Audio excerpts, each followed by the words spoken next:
Alright fellas, I'm going to go ahead and show you how to put a watermark on your before and after images. So let's say you just did a really good job, you're super proud of it, you want to go ahead and promote it, but you don't want people to take and use your images without your permission.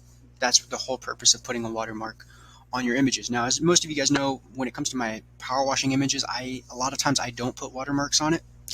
The way I look at it, if somebody steals it, I personally don't really care. I mean, I just don't. However, I can understand why you would care. I mean, you worked hard for it. It's your work. You don't want other people taking it. I completely understand. So this is how you put watermarks on your images. So I've done a bunch of Canva tutorials in the past. Unfortunately, I didn't show you how to do this, so I want to in this one. So let's just say you want to make a Facebook post, um, or not a Facebook cover, but it'll work for the example. You just start with the template. Now, I will say that you can do this on there are a bunch of different apps that allow you to do it. I'm sure you guys probably have some good examples of apps that allow you to do it as well. This is just how I do it. There are probably 100 different ways to do it, but it's really simple. So let's just pick some random images here, or my uploads. Let's see here. Just find okay, here's the most recent one I did. So let's just say this is my before and after picture, right? And you know, I want to have my before displayed right here, and then I just want to have my after displayed right next to it, right? So I got my before and after there, and let's just say maybe I want to put a little border around it or something. It was going to see all. Let's go ahead and throw this border up in here in the corner, drag it out a little bit, and this is all free, so this part's completely free to do. So we got a little border around it. Maybe you want to throw a little line down the middle so it's easy for people to see. So just go ahead and grab this, make the line a little bit thicker,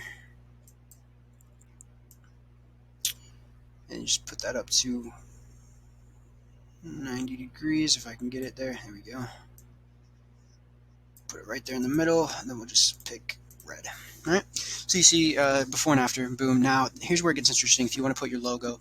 So it's actually really freaking easy. I mean, you saw how I just drag and dropped the images on there and to make the design. Now what I'm going to do is I'm just going to come down here. You would upload your logo first of all, so you would just come in here if it's not already uploaded. Try to get a, if you are going to do it, try to get a PNG without the background, because if you have a background, it's just going to look unprofessional. It's going to look like, you know, it's not going to look good. So try to get the PNG format. And what I mean by PNG is it doesn't have the white background. So I'll just show you an example. You're going to come into uploads. You're just going to upload it, and then you're going to come down, right, you're just going to pull it in. I have it saved into a folder. So let's say I want to use this little guy right here. And so boom, that's how. Now I just hit download, or you would name it first of all. This is actually super important. This is a little SEO tip for anybody who's actually watching. Little SEO tip for you. Name this something that has a keyword. So like power washing in Harrisburg, right? Now obviously make sure you have your spelling right, but because now when you download this and you upload this to Facebook, Google My Business, your website, it's going to actually have the file name is going to include a keyword, which is going to help your ranking. So that's just a little bonus. Anybody who is watching this, you get a little tip. Now let's say you got the little guy on there, and you want to have it faded in, so you don't want to have it 100%, right? You just come up here to transparency, and you see how I can just fade that in there, right? If you want it full on there like that, fine, that's okay as well. But maybe, like I said, maybe you want it to be, you still want to be able to see through it, right? You want to see the full image, but you want that watermark on there. That's all you got to do. So hope that helped, guys. This was for you, James. I know you were asking me about this. I promised you I'd make a tutorial, so there you go. Appreciate you watching, and hopefully this helps.